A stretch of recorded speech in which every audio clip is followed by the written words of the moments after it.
இங்கே வந்துக்கிற தாய்மார்கள் மக்களுக்கு எல்லாருக்குமே என்னோட மாலை வணக்கம்.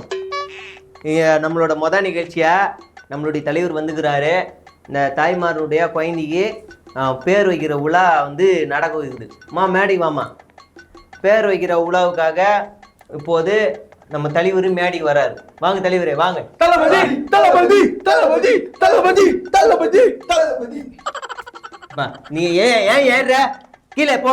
ஏன் ஏறுற? கீழே போ, கீழே போ. நீ மட்டும் வா, நீ மட்டும் வா. இப்போதே முதலாவதா குழந்தைக்கு பேர் வைக்கிற விழா சால்வாணி வச்சு பேர் வைக்கணும். இப்போது இந்த குழந்தை கண்ணீரை துடைக்கிறார். நாளை தமிழ்நாட்டு மக்கள் கண்ணீரை துடைப்பார். நம்ம ஏற்பாடு. நீ ஒரு பேச்சாளர் தானே, தயவு செஞ்சு இந்த மாதிரிலாம் பேசாதீங்க. இரிட்டேட் ஆகுது எல்லா ஸ்டேஜிலும் இந்த மாதிரி கத்தி கத்தி. இப்போ சொல்ற டைலாக் நல்லா இருந்தாலும் பரவாயில்ல, அதுவும் நல்லா இல்லை. போ கீழே போப்பா, கீழே போ. சரி போ, கீழே போ. அடுத்ததா நம்ம வந்து இந்த புதுசாக ஆப்பு ஒன்று வைக்க போகிறோம். அந்த ஆப்புக்கு நம்ம தலைவர் வந்து இந்த ஃபோனில் திறந்து வைப்பார். ஆப்பில் ப்ளே ஸ்டோரில் எல்லாமே நீங்கள் டவுன்லோடு பண்ணிக்கலாம். ப்ளே ஸ்டோர் இல்லைண்ணா, ப்ளே ஸ்டோரு. அதில் பண்ணிக்கலாம் நீங்கள். பார்த்தீங்களா? இதுதான் இப்போ வந்து நீங்கள் என்ன பண்ண போகிறீங்கன்னா இந்த ஆப்பில் இனிமேல் எல்லாமே பார்த்துக்கலாம். முக்கியமான இந்த ஆப்புக்கு 3 கண்டிஷன் ப்ளே ஸ்டோர் வந்து கொடுத்துருப்பாங்க. அது இல்லாமல் கட்சி வந்து கண்டிஷன் கொடுக்குது. கண்டிஷன், இன்னைக்கு நிறைய பேர் தலைவரோட வீட்டு வாசலில் போய் நின்றுன்னு கேமரா பார்த்து கத்துறீங்க, தளபதி வெளில வாங்க அப்படிங்கிறீங்க. அப்படிலாம் இனிமேல் பண்ணாதீங்க. அந்த வேலையை இந்த ஆப்பில் பண்ணக்கூடாது. தலைவர் எங்கே இருக்கிறாரு, தலைவர் ஜிபிஎஸ் ட்ராக் காட்டுமான்னு தேடக்கூடாது. அது இந்த ஆப்ஷன் இதில் கொடுக்கல. 2வது ஆப்ஷனு, நீங்கள் என்ன பண்ணுறீங்க, என்ன பண்ணிக்கிட்டு இருக்கீங்கலாம் இதில் நாங்கள் வந்து பார்ப்போம். Login time, log out time எல்லாமே இதில் இருக்குது. லாஸ் ஆஃப் பே கூட இருக்குது. இதில் தலைவர் டெய்லி பார்ப்பாரு, நீங்கள் எத்தனை பேர் லாகின் பண்ணுறீங்கோ என்ன இதெல்லாம் பார்த்துருவாரு. 3வது மெயின் கண்டிஷன், அது நான் போடுறது. கம்ப்ளைண்ட்லாம் படக்கூடாது. சோசியல் மீடியாவில் ஒரு நாள் நீங்கள் கதறி நின்றீங்க, தளபதி கண்ணில் படுற வரைக்கும் ஷேர் பண்ணுங்க அப்படின்னு. இனிமேல் இதில் வந்து கம்ப்ளைண்ட் பண்ணக்கூடாது. பதவி கொடுக்க மாட்டாங்கோ, புதுசாக வந்தவங்களுக்கு பதவி கொடுத்துதோ இந்த வரிசையில் அப்படி எல்லாரையும் உட்கார வச்சுருக்குறாங்கோ அப்படி கம்ப்ளைண்ட் பண்ணக்கூடாது. அப்புறம் ஜாதிக்காக தான் பொதுச் செயலாளர் பதவி தராரு, பணத்துக்காக தான் கொடுக்குறாரு அப்படின்னு என்ன நீங்கள் கம்ப்ளைண்ட் பண்ணக்கூடாது. புரியுதுங்களா? அடுத்து ஆரம்பிக்கலாம். இந்தாமா பேசி அனௌன்ஸ் பண்ணுமா. இப்போது முதலாவதாக நமது மோதவ் அர்ஜுன் அவர்கள் பேசுவார். நம்ம புதுசா இந்த ஆப்பை நம்ம தளபதி ஓபன் பண்ணி வச்சிருக்காரு. அதுல முதல் கட்டமா என்னன்னா 2,95,000 நிர்வாகிகளை நம்ம சேர்த்தாச்சு. வர ஆகஸ்ட் 15க்குள்ள 2 கோடி தொண்டர்களை நம்ம சேர்க்க போறோம். அந்த 2 கோடி தொண்டர்கள் மூலியமா அவங்களோட குடும்பங்கள்ல இருக்க 5 கோடி மக்களை நம்ம சந்திக்க போறோம். எப்படிதான் இப்படி புள்ளி உரத்தோட பேசுறாங்களோ தெரியல. புள்ளி உரம் பேசி பேசி தளபதி பக்கம் வரைக்கும் வந்துட்டாங்க. இன்னொரு முக்கியமான விஷயம் என்னன்னா, லாகின் பண்ணீங்கன்னா லாகின் பண்ணிட்டு போய் தூங்கிடக்கூடாது, வெளியில கடைக்கு போகக்கூடாது, திருவிழாலாம் போகக்கூடாது. கரெக்டாக லாகின் பண்ணிட்டு வேலை செய்யணும். வேலை செய்கிறீங்களா இல்லையான்னு அவரோட டேபில் பார்த்துன்னே இருப்பார் தலைவர். ஷிஃப்ட்டு படி, டே ஷிஃப்ட்டு, நைட் ஷிஃப்ட்டு, எல்லா ஷிஃப்ட்டும் ரொட்டேட்டனாக மாறி வரும். யார் நல்லா வேலை செய்கிறீங்களோ அவங்கள நம்ம எம்டி நேரில் மீட் பண்ணி பேசுவார், அவரே ஃபோன் பண்ணி பேசுவார். எவ்வளோ நேரம் அழுகிறேன், மனசு கரையில அந்த பக்கம் பார்க்குறாரா பாரு. இப்போ பாப்பாரு பாரு. வரப்போற தேர்தலில் 2 பேருக்கு தான் போட்டி. ஒன்று பண்ணையாரா இல்லை பாமரனா. உங்களை நான் பண்ணையாருங்கிறாரோ?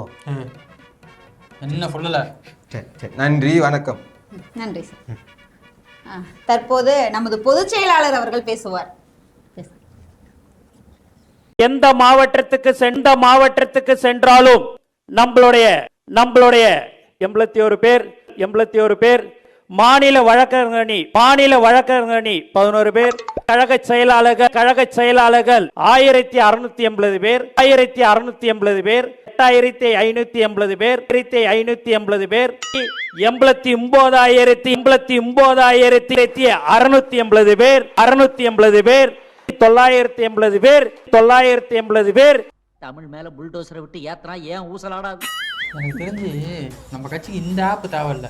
தமிழ்ல நல்லா பேசுறதுக்கு ஏதாவது ஒரு ஆப் ரெடி பண்ணி ஆளுக்கு ஒன்று கொடுக்கணும். யாருக்குமே தமிழ் வர மாட்டேங்குது. சரி தலைவரே, நீங்க பார்த்து சொல்லுங்க. நம்ம ஆப்பை அன்இன்ஸ்டால் பண்ணிட்டு அதை ஏற்றி கத்துக்கிறேன்.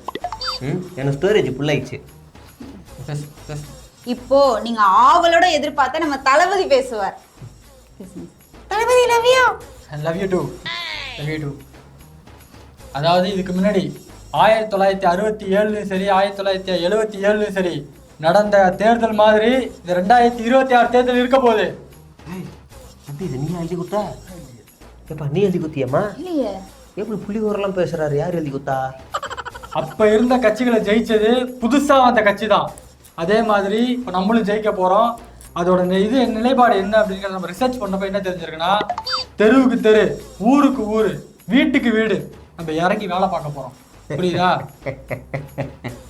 ரஜினி, கமல், சரத்குமார், அப்புறம் வந்து சத்யராஜ், பாக்யராஜ், மன்சூர் அலிகான், புல் சுரேஷ், இவங்களாம் கூட புதுசாக வந்தாங்க. அவங்களாம் பண்ணாத ரிசர்ச்சா? இப்போ நம்ம இந்த ஆப்பை வந்து ஓப்பன் பண்ணிக்கிறதுக்கு காரணமே அந்த ஒரு விஷயம்தான். புதுசாக ஆப்பை ஓப்பன் பண்ணியிருக்கோம், எல்லாரும் இதில் ஜாயின் பண்ணிடுங்க. புரியுதா? அதுக்கடுத்து மதுரை மாநாடு, நம்ம மக்களை நேராக சந்திக்க போகிறோம். கூடிய விரைவில் நடக்கும். நம்பிக்கையோடு இருங்க, வெற்றி நிச்சயம். மாநாட்டில் ஏன் தாலியை தான் இருக்க போகிறாங்க. முடிச்சுக்கலாம். நன்றி நன்றி. இந்த தூத்துக்குடியில் கொலை செய்யப்பட்ட அந்த பையன், அவருக்கு நான் ஆழ்ந்த இரங்கலை தெரிவிச்சுக்கிறேன். என்னடா ஆழ்ந்த இரங்கல் தெரிவிக்கிறாரு, அப்போனா சாதி இல்லை, பிறப்பால் அனைவரும் சமம் அப்படின்னு ஏதாவது சொல்ல போகிறேன்னு நினைக்காதீங்க. அப்படி இல்லை. இந்த வீடியோ முழுக்க நான் வந்து வன்மம், விஷம் எல்லாத்தையும் கக்க போகிறேன்.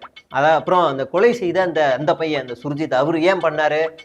அவர் பக்கம் பார்க்கும்போது அவர் வீடு குடும்பம் எல்லாரும் கௌரவமாக இருக்கணும், வெளியில் போனால் 4 பேர் மதிக்கணும், தலை நிமிர்ந்து நடக்கணும் அப்படிங்கிறதுக்காக அவர் வந்து கொலை செஞ்சுருக்காரு. சரிங்களா? எப்படி மோசமாக பேசுகிறேன் பார்த்தீங்களா? எப்படியா நான் ஜென்மம் பாருங்கள். அந்த மாதிரி என்ன நினைக்காதீங்க, நான் அப்படி தான். அதுக்கு அடுத்த விஷயம் பாருங்கள். இப்போ எதனால இந்த கொலை நடந்திருக்கு? பெண் சவகாசம், காதலிச்சதுனால தான் இந்த கொலை அப்படின்னு நான் திசை திருப்புவேன். சாதிலாம் காரணம் இல்லை, இதனால தான் காரணம் அப்படின்னு கூட திசை திருப்புவேன். இப்போ பாருங்க, பாதிக்கப்பட்டது யாரு? நான் பையன் தப்பு பண்ணிட்டானே அப்படின்னு கொலை செய்யப்பட்ட அந்த பையன் வீடும், தன்னுடைய பொண்ணு தப்பு பண்ணிருச்சு அதனால பையன் ஜெயிலுக்கு போயிட்டானே பெண் வீட்டாருமே பாதிக்கப்பட்டு இருக்கிறாங்க. எவ்வளோ மோசமான கருத்தை பேசிக்கிட்டு இருக்கேன் பாருங்க இந்த சமூகத்தில். என்னைய மாதிரி ஒரு மோசமான ஒரு அயோக்கிய மாதிரி பார்த்துருப்பீங்களா? அதான் விஷயமே. இப்போ இன்னொரு விஷயமும் நான் சொல்கிறேன். இந்த காதல்ன்ற பிரச்சனைக்கு என்ன தீர்வு? காதல்ன்ற பிரச்சனையா? அது இயற்கை, அது இல்லைனா தான் பிரச்சனையே அப்படின்னு நீங்கள் கேட்கலாம். ஆனால் இந்த மரமண்டைக்கு அதெல்லாம் ஏறாது. இன்னொன்று சொல்கிறேன், விழிப்புணர்வு கொடுக்கணும். விழிப்புணர்வுனா எப்படி? உடனே நீங்கள் சொல்லலாம், ஆகா இப்பயாவது மேட்ருக்கு வரா, சாதி இல்லைன்னு சொல்ல போகிறாரா அப்படின்னு நீங்கள் கேட்கலாம். அது இல்லை. இந்த அரசாங்கமே தப்பு பண்ணிக்கிருக்கு. கலப்பு திருமணம் பண்ணுங்க, உங்களை ஊக்குவிக்கிறேன் அப்படின்னு பண்ணிக்கிருக்கு. அப்படி இல்லை. நீங்கள் வந்து பள்ளிக்கூடத்துல இருந்தே காதலிக்காதீங்க, மாற்று சமூகத்தை காதலிக்காதீங்கன்னு போய் கேவலமான ஒரு விழிப்புணர்வை பண்ணுங்க அப்படிங்கிறேன் நான். சரிங்களா? அது தானாக வரக்கூடிய ஒரு விஷயம், இயற்கை, அது யாராலையும் தடுக்க முடியாது.